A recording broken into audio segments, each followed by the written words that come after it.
सरकार या सरपंच?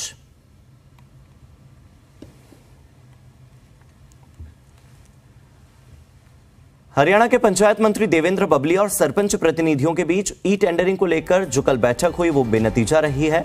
हरियाणा सरपंच एसोसिएशन के प्रधान रणबीर समेण का कहना है कि इस बैठक में कोई हल नहीं निकला। बैठक के दौरान पंचायत मंत्री ई टेंडरिंग के फायदे गिनाते रह गए और हम उन्हें कमियां बताते रह गए। हालांकि पंचायत मंत्री ने कहा कि फिलहाल उनके हाथ में कुछ भी नहीं है, वो इस बारे में सीएम से बात करेंगे। रणबीर समेण का कहना है कि बैठक के बेनतीजा रहने के बाद अब 1 मार्च को पंचकुला में वो इकट्ठा होने का एक फैसला कर रहे हैं। वहां से वो मुख्यमंत्री आवास के लिए कूच करेंगे, सीएम आवास का घेराव करेंगे। अगर मांगे नहीं मानी जाती तो विरोध प्रदर्शन तो जारी रहेगा।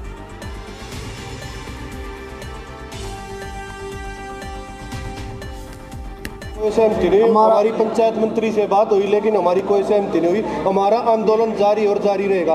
1 तारीख को हम सीएम हाउस का घेराव करने जा रहे हैं। वो हमारा प्रोग्राम में कोई एज इट इज कोई बदलाव नहीं है। हम 1 तारीख को यहाँ सीएम हाउस का घेराव करेंगे। पहले ये 2 बातों में सहमति नहीं, आगे क्या बात करें? आपकी 2 ही बिंदुओं पे बात हुई, ये सबसे मेन है हमारी बातें। अगर इन पे सहमति बनती तो फिर आगे बढ़ेंगे ना। मंत्री जी ने अपनी जो प्रणाली लागू की है उसका व्याख्यान किया, वो उसका गुणगान करते रहे। हम चलो आए सुने तो क्या कह रहे मंत्री जी, वो हमारी समझ से परे है। इससे ग्रामीण क्षेत्र का विकास नहीं होगा और हम अपने अपने गांव का विकास करने के लिए ग्राम पंचायतें चुनी गई है।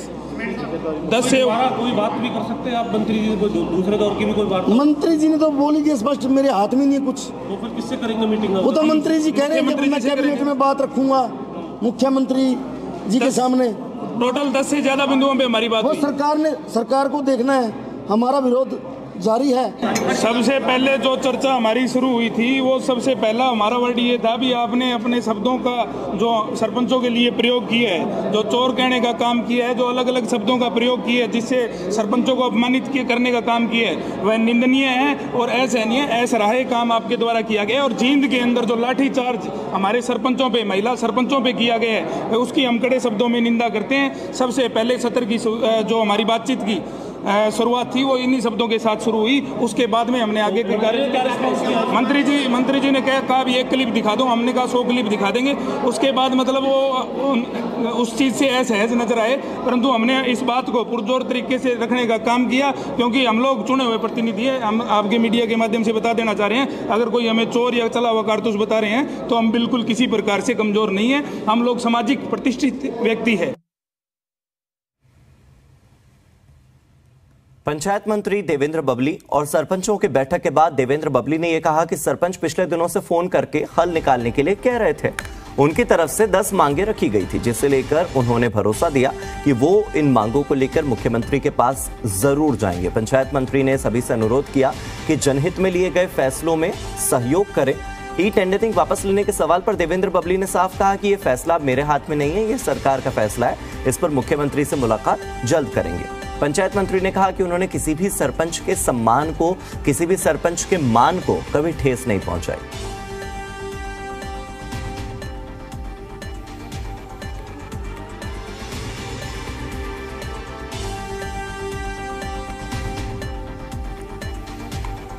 और फोन लाइन पर मेरे साथ जननायक जनता पार्टी की ओर से दिग्विजय चौटाला जी जुड़ गए हैं। दिग्विजय जी, बहुत बहुत शुक्रिया हमारे साथ जुड़ने के लिए।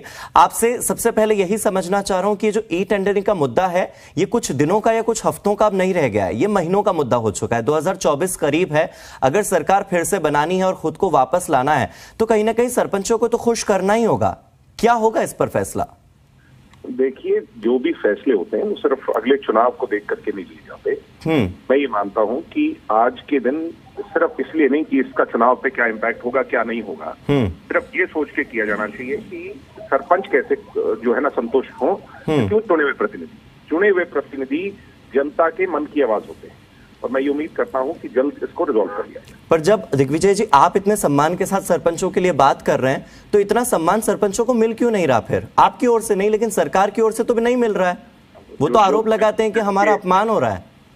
जिसके हाथ में कलम की ताकत है फैसले तो उन्हीं ने लेने हैं, मगर मुझे उम्मीद है कि जल्द से जल्द फैसला इससे ले लिया जाएगा और इसको दोनों पक्ष बैठ करके, जहां सरपंच ठीक है वो उनकी बात मानी जाएगी और सरकार, मैं मानता ही हूं कि सरकार की नीयत बिल्कुल ठीक है, मगर वो सरकार उनको समझाने में कामयाब हो। दिग्विजय जी, मैं आपको एक बार देवेंद्र बबली का बयान सुना देता हूं, फिर आपके पास लौटता हूं। देवेंद्र बबली क्या कह रहे हैं, दर्शकों को एक बार सुना देते हैं। हम कैबिनेट में माननीय मुख्यमंत्री से चर्चा करेंगे। इनकी जो मांग पत्र था उसको हमने ले लिया है और इसमें अभी सरकार के साथ इस पर चर्चा करके इसमें जो इनकी 9 मांगे हैं, वैसे तो टोटल 2 मांग पत्र आए थे मेरे पास, एक में 14 मांग थी, एक में 9 मांग थी, तो उनमें से मिला के 19 मांगे टोटल इन्होंने।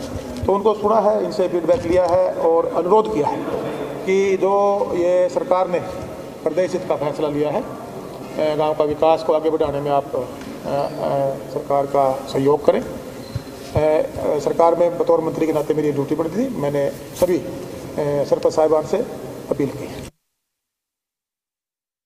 वो संगठन के लोग हैं, वो संगठन चलाएं, सरकार अपने चलानी है। हम चुने प्रतिनिधि हैं, को अपना संगठन संभालना चाहिए। सरकार को हम लोग ये जिम्मेवारी आज ये जिम्मेवारी हरियाणा प्रदेश की सरकार ने हम चुने लोगों को दी है। माननीय मुख्यमंत्री जी के मार्गदर्शन में दुष्यंत जी डिप्टी सीएम है, देवेंद्र सिंह बबली पंचायत विकास मंत्री बना है, उसको चला।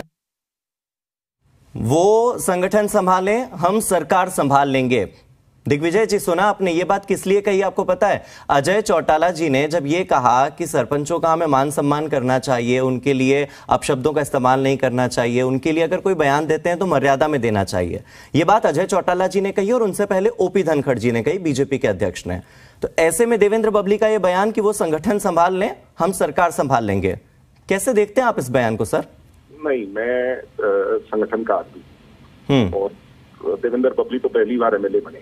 मैं एक बात मान करके चलता हूं कि संगठन से ही सरकारें बनती हैं और संगठन के लोगों को हिदायत देना सरकार में बैठे लोगों की मर्यादा को कहीं ना कहीं जो है ना उसकी मर्यादा नहीं उल्लंघने के बराबर है। ऐसा नहीं कहना चाहिए, सोच समझ करके बयान देना चाहिए।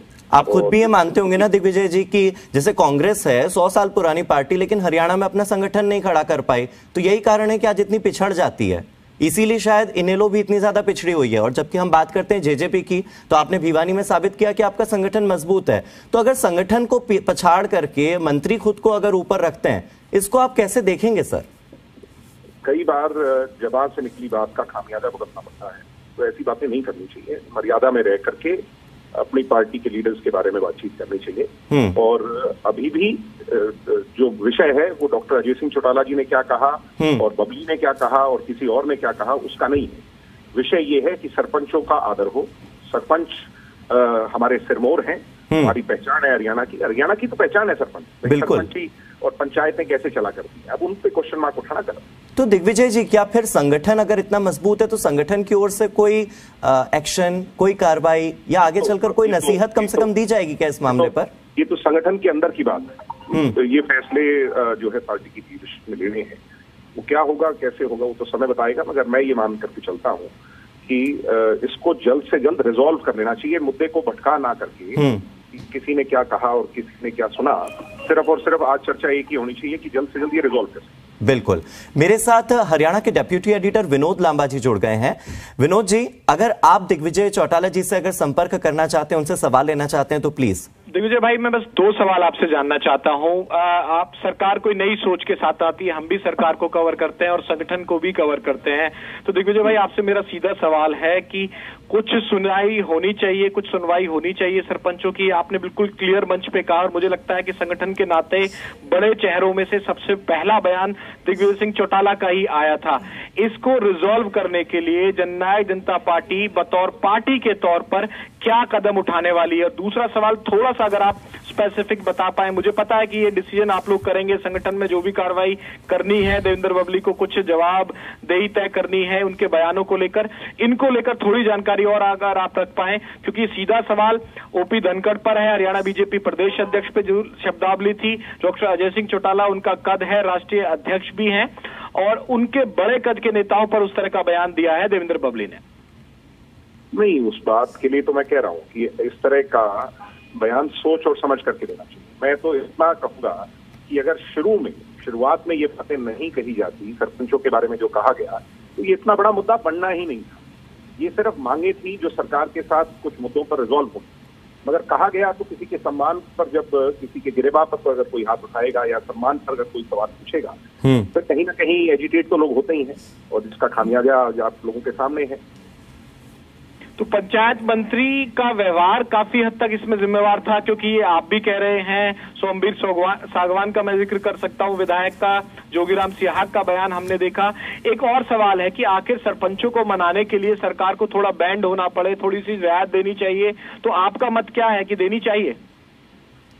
ऐसा है, जो जोगीराम सिहाग जी ने कहा या डॉक्टर अजय सिंह चौटाला जी ने कहा या ओपी धनखड़ साहब ने कहा, वो जनता की आवाज, जनता के प्रतिनिधि कहते हैं समय समय पर। और डॉक्टर अजय सिंह चौटाला जी ग्रास रूट से जुड़े हुए व्यक्ति हैं। उन्होंने एडमिनिस्ट्रेटिव फैसलों, जब कभी खुदा न खास्ता गलत दिए भी गए, तो उसके खिलाफ जनता की मूल भावना की कदर करी, कभी एडमिनिस्ट्रेटिव फैसलों की परवाह नहीं करी। तो इसलिए मैं ये मान करके चलता हूँ कि आज भी इस बात को रिजॉल्व कर लेना चाहिए बैठ करके सीमित दायरे। एक आखिरी हिंट तो दे सकते हैं, मैं एग्जैक्ट कार्रवाई नहीं पूछूंगा, संगठन की तरफ से जेजेपी एक मजबूत पार्टी के तौर पर उभरी, 10 सीट के साथ सत्ता में भी आई, संगठन को बनाए रखने के लिए एक स्ट्रांग मैसेज देने के लिए क्या देवेंद्र बबली से इस बारे में कोई स्पष्टीकरण, कोई जवाब मांगा जाएगा कि नहीं मांगा जाएगा? भाई, पार्टी की लीडरशिप के बारे में जब भी कोई चर्चा इस तरह की होगी तो पार्टी की जो सेट रूल ऑफ गाइडलाइंस है उसके तहत जो कोई बात होती है पार्टी के अंदर होती है, इसमें कोई दो राय नहीं। शुक्रिया हमसे बातचीत करने के लिए। Thank you. तो जेजेपी के प्रधान महासचिव दिग्विजय चौटाला हमारे साथ जुड़े हुए थे और उन्होंने साफ कहा कि इस तरह के बयान सोच समझ कर देने चाहिए। जी दिल्ली एनसीआर हरियाणा से जेजेपी के प्रधान महासचिव ने बातचीत की और देवेंद्र बबली ने जो बयान अजय चौटाला के मर्यादित भाषा इस्तेमाल करने की नसीहत पर दिया, उस बयान को हमने सुनाया और उस बयान को सुनाने के बाद हमने दिग्विजय चौटाला से पूछा कि इस बयान को वो कैसे देखते हैं। तो उन्होंने कहा कि संगठन सबसे मजबूत होता है, सरकारें पार्टियां नहीं बनाती हैं, संगठन पार्टियों को बनाता है। भारतीय जनता पार्टी हो, जननायक जनता पार्टी हो, इन राजनीतिक पार्टियों का अस्तित्व अगर बनता है तो वो सरकार में मंत्री बन जाने से नहीं होता, बल्कि एक मजबूत संगठन की वजह से होता है और संगठन ही सरकारें बनाती है।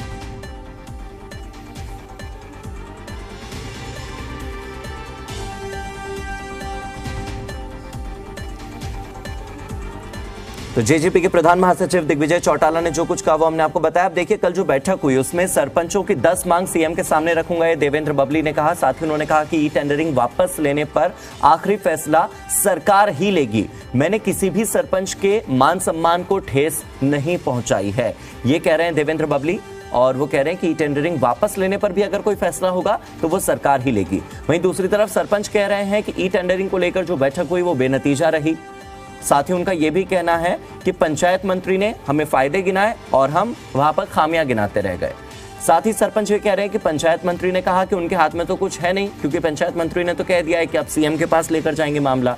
सरपंचों ने यह कह दिया है कि 1 मार्च को पंचकुला से वो सीएम आवास की तरफ कूच करने वाले हैं और मुख्यमंत्री मनोहर लाल के आवास का घेराव करने वाले हैं। तो ये बैठक बेनतीजा रही है और यहां पर जहां सरपंचों ने आंदोलन को तेज करने की चेतावनी दी है, वहीं देवेंद्र बबली ने हाथ खड़े कर दिए हैं कि मेरे हाथ में कुछ नहीं है, अब तो सीएम ही इस पर आखिरी फैसला लेंगे। हालांकि जब बात इसकी आई कि सरपंचों के लिए आपको किस तरह की भाषा का इस्तेमाल करना चाहिए, सरपंचों के लिए क्या कहना चाहिए क्या नहीं कहना चाहिए, तो ओपी धनखड़ ने कहा कि मर्यादित भाषा का इस्तेमाल करो। अजय चौटाला ने भी कहा कि मर्यादित भाषा का इस्तेमाल करो। हरियाणा में बीजेपी का सबसे जो बड़ा चेहरा, बीजेपी के अध्यक्ष और जेजेपी के जो अध्यक्ष हैं हरियाणा में, वो भी सबसे बड़ा चेहरा, दोनों नसीहत देते रह गए। लेकिन देवेंद्र बबली ने कहा कि संगठन अपना काम करे, सरकार हम चला लेंगे। तो बड़ा ही सख्त और बड़ा ही रूखा रवैया देवेंद्र बबली का यहां पे देखने को मिला।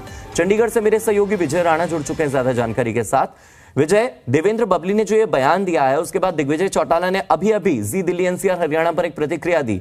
उन्होंने कहा कि जो राजनीतिक पार्टियां होती हैं वो सरकार में मंत्री जो बनते हैं वो नहीं चलाते हैं, राजनीतिक पार्टियों को संगठन चलाता है और संगठन मजबूत ना हो तो क्या हाल होता है ये सबको पता है। कहा जा सकता है कि जो सरकार है वो सरकार के मंत्री चलाते हैं, लेकिन जो संगठन के जो लोग हैं, जो बड़े चेहरे हैं संगठन के, उनके लिए ऐसी भाषा का प्रयोग करना ये तो एक समझ से बाहर है। खुद संगठन के लिए समझ से बाहर है कि एक मंत्री बनने के बाद एक नेता जो है कम से कम वो अगर मंत्री बन गया है तो कम से कम वो संगठन से अलग नहीं होता। भाजपा के तमाम मंत्री हैं, मुख्यमंत्री हैं, तो इसका अर्थ ये नहीं होता कि वो संगठन से अलग हो गए और अब संगठन को लेकर ऐसे बयानबाजी करेंगे। तो पहले भी देवेंद्र बबली किस तरह के बयान आते रहे हैं, यहाँ तक कि जब वो मंत्री नहीं बने थे, उनके मंत्री बनने से पहले भी कई विवाद उनके जुड़ते रहे हैं। अब जेजेपी को देखना होगा कि वो किस तरह की कार्रवाई करते हैं या नसीहत देते हैं, उनसे बात की जाती है किस तरह के बयान को भविष्य में न दें। पर इस तरह के बयान आए दिन देवेंद्र जोशी के आते रहते हैं। लेकिन फिलहाल जो है, जो बड़ा जो मामला है वो सरपंच से जुड़ा हुआ है। ये जो विवाद है ये जेजेपी आपस में सुलझाए, इसी आपस में बात की जाएगी। उनके संगठन का काम है, लेकिन सरपंचों से जुड़ा मामला है वो अब और ज्यादा बढ़ता दिख रहा है, क्योंकि सरपंचों ने 1 मार्च को पंचकुला में प्रदर्शन का ऐलान कर दिया है कि पंचकुला में इकट्ठे होंगे और वहां से सीएम आवास का घेराव करने के लिए निकलेंगे। तो ये एक बड़ा प्रदर्शन होने जा रहा है। और विजय, जो बयान देवेंद्र बबली का आया ना, उसको अगर आप डिकोड करके देखेंगे तो उसका सीधा सा मतलब यही निकलता है कि वो साफ तौर पर कह रहे हैं कि हम मंत्री बने हैं, हम अपना काम कर लेंगे, आप अपना काम करो। अजय चौटाला को उन्होंने सिरे से खारिज कर दिया है, ओपी धनखड़ को उन्होंने सिरे से खारिज कर दिया है, और दिग्विजय चौटाला, चूंकि वो भी कोई मंत्री नहीं है सरकार में, तो सीधे सीधे उनकी बात को भी वो इसी तरह से खारिज कर देंगे। वो अपने आप को मंत्री पद पर बैठा हुआ एक व्यक्ति मान रहे हैं, वो संगठन से दूर हटा हुआ खुद को समझ रहे हैं। तो ऐसे समय पर उनकी ओर से यह बयान आना वाकई निंदनीय भी लगता है किसी भी संगठन के लिए। बहुत बहुत शुक्रिया विजय इस जानकारी के लिए। हालांकि हरियाणा के पंचायत मंत्री देवेंद्र बबली, हरियाणा बीजेपी के अध्यक्ष ओपी धनखड़ और जननायक जनता पार्टी के राष्ट्रीय अध्यक्ष अजय चौटाला तीनों अलग अलग बातें कह रहे हैं। अजय चौटाला और ओपी धनखड़ नसीहत देते नजर आए देवेंद्र बबली को। पिछले दिनों धनखड़ और अजय चौटाला दोनों ने ही देवेंद्र बबली की ओर से सरपंचों को लेकर इस्तेमाल की गई जो शब्दावली थी उस पर सवाल उठाए थे कि कम से कम भाषा मर्यादित होनी चाहिए। और इसी पर देवेंद्र बबली ने जो अब कहा है ओपी धनखड़ को और अजय चौटाला को, उस बयान पर सियासत हो रही है। देवेंद्र बबली की नसीहत भी आपको सुनाते हैं, साथ ही अजय चौटाला और ओपी धनखड़ की नसीहत भी आपको एक साथ सुनाते हैं। सुनिए तीनों को। पंचायतें बहुत शानदार काम मेरे समय में पंचायतों ने किया, और हरियाणा को ओडीएफ बनाने में उस समय की पंचायतों का बहुत बड़ा योगदान है। मैं उस पंचायतों का धन्यवादी हूँ। इसी प्रकार से हरियाणा नंबर 1 आया था स्वच्छता में, एक बार 2 नंबर पर आया था पूरे देश में स्वच्छता में। ये पंचायतों ने किया था, उनके लिए बहुत धन्यवादी हूँ। हमारी पंचायतें बहुत अच्छा काम करती हैं और हमारे सरपंच शान के लिए बनते हैं, आन बान शान के लिए लोग सरपंच बनते हैं। उन पर भरोसा किया जाना चाहिए, उनको गैर ईमानदार कहना ये सब उचित नहीं है। और उन्होंने अच्छे काम पिछले कुछ सारे समय में किए हैं और अभी नई पंचायतें बन के आए हैं, ये भी अच्छे काम करेंगे। ई टेंडरिंग एक अलग विषय है कि वो एक नए लेवल पर हम जा रहे हैं, एक अलग विषय है। लेकिन पंचायतों में जो लोग आते हैं काम करने के लिए वो आन बान शान के लिए आते हैं, और उनकी पर जो है उनके सम्मान वो बहुत महत्वपूर्ण सम्मान के लिए बनते हैं। सरपंची की रागनियाँ आपने देखी होंगी, सरपंची के गाने देखे होंगे। सरपंच अपने आप में एक छोटी सरकार है और उन पर पूरा भरोसा करते हुए आगे बढ़ना चाहिए। सरकार एक लेवल पर आगे जा रही है टेंडरिंग पर, और सरकार उसके लिए कन्विंस करने की कोशिश भी कर रही है। काफ़ी सारे वो सरकार के अपने वो हैं, ये विधि अलग अलग हो सकती है। तो इसलिए सरपंच और पंचायतें ये अपने आप में हरियाणा की आन बान शान का प्रतीक हैं, और इनके प्रति गैर जिम्मेवाराना शब्दावली मैं उसको उचित नहीं मानता। और जो है मैं ये मानता हूँ कि ये अच्छा काम करते हैं, और सम्मान के लिए लोग जो है ये जनप्रतिनिधि हैं, छोटी सरकारें हैं, उसी के लिए लोग चुनाव लड़ते हैं, उसके लिए आते हैं और अपने काम के लिए कुछ करना चाहते हैं। ये जज्बा इनमें होता है। जय धनखड़ जी ने कहा है कि जो बबली जिस प्रकार से बयान दे रहे हैं देवेंद्र बबली, उनको अपनी वाणी पे नियंत्रण रखना चाहिए। मैंने तो खुद ने कहा है कि उन्होंने सभी सरपंच को एक लाठी से हाँक दिया, चोर कह दिया। सारे चोर थोड़े ही होते हैं। वो संगठन के लोग हैं, वो संगठन चलाएं, सरकार अपने चलानी है। हम चुने प्रतिनिधि हैं, तो अपना संगठन संभालना चाहिए। सरकार को हम लोग ये जिम्मेवारी आज ये जिम्मेवारी हरियाणा प्रदेश की सरकार ने हम चुने लोगों को दी है। माननीय मुख्यमंत्री जी के मार्गदर्शन में दुष्यंत जी डिप्टी सीएम है, देवेंद्र सिंह बबली आज पंचायत विकास मंत्री बना है, उसको चला। तो हरियाणा की राजनीति पर हमने बात की, अब बात कर लेते हैं दिल्ली की। दिल्ली के रनहोला इलाके में गोलीबारी का एक मामला सामने आया, और यहां पर चंचल पार्क इलाके में हुई गोलीबारी की सीसीटीवी तस्वीरें भी अब सामने आ चुकी हैं। उसमें आप साफ देख सकते हैं कि कैसे दिल्ली में बदमाशों के हौसले बुलंद होते नजर आ रहे हैं। देखिए, पुलिस ने बताया कि 3 बदमाश अपाचे बाइक से आते हैं, एक वाईफाई दफ्तर पहुंचे, और यहां पर बदमाशों ने एक के बाद एक ताबड़तोड़ फायरिंग की। इस घटना में हितेश नाम के एक लड़के को गोली लगी है, जिसे इलाज के लिए अस्पताल में भर्ती कराया गया है। पुलिस के मुताबिक घटनास्थल से 13 खोखे मिले हैं। फिलहाल पुलिस मामले की जांच में जुटी है।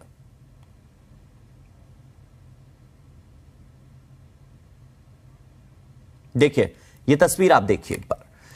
इसमें ये बदमाश जो है ये नकाबपोश है, इन्होंने अपना चेहरा ढक रखा है।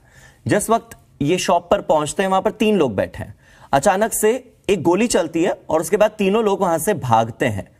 तभी एक व्यक्ति को गोली लग जाती है। जिस युवक को गोली लगी है उसका इस वक्त इलाज चल रहा है और हितेश नाम बताया जा रहा है युवक का। देखिए वो अंदर भागते हैं तभी यहां पर गोली चलाई जाती है।